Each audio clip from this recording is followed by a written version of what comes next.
Today I'm going to show you how to hang a bee swarm trap without any ladders or tractor buckets or other sketchy equipment. I will also be posting several pictures at the end of this video where you could see actual swarm traps that I have hung in prospect trees. I'm going to be using the Dr. Seeley swarm trap, and the adaptation I use in order to hang these swarm traps without ladders or any other equipment is the fact that I am attaching loops of marine rope to my traps. So the way I do this is I take about 6 feet of this marine rope.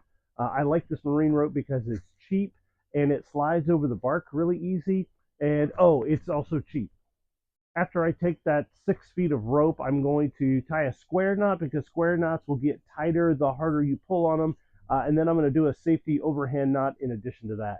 The last piece of security for these loops is I'm going to melt the tag ends into the knot so that they don't come undone. Once I've done that, I'm going to then staple the loops to the bottom of the swarm trap. I usually bring these loops about 6 inches from the edge towards the middle of the hive, and that just helps balance out the weight and makes it easier to tie my loop for hanging the trap. My staples that I use are at least 1/2 inch or sometimes even 9/16. That way I know they're well embedded into the wood to help keep that rope secure. Now it's time to hang my trap. I usually bring a stiff rope. I have this climbing rope that has a carabiner attached to the end. That carabiner gives me a little weight in addition to the heavy rope, so it's easier to swing up and into the tree. I like to find trees that are along fence rows, or maybe they're standalone trees in the field. The bigger, the better. By far the hardest part to this method is trying to get that carabiner over into the fork of the tree. I'm looking for branches that are about 10 to 20 feet off the ground. The higher, the better. Now that we've got my throw rope over the branch, I'm then going to tie a bowline knot with my hanging rope. Again, it's the same marine rope. I use about 110-pound working weight rope. That seems to be strong enough. From there, I'm going to draw that throwing rope back down the fork of the branch to the ground.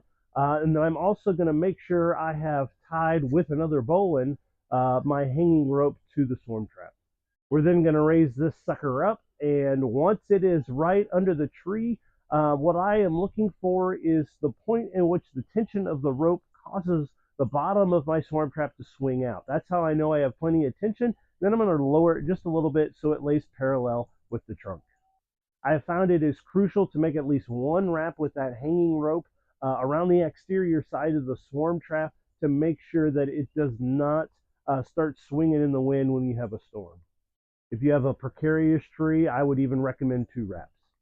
From there, it's pretty simple. I'm going to do several wraps around the base of the tree to use that friction to keep my rope tight, and then I'll do a few 1/2 hitches and tie it off. It's that easy. It doesn't require any special equipment, and you can get your bee trap as high as your throw rope can reach. If you'd like to see how I set up my swarm traps in preparation for this season, please check out my next video at the end of this one.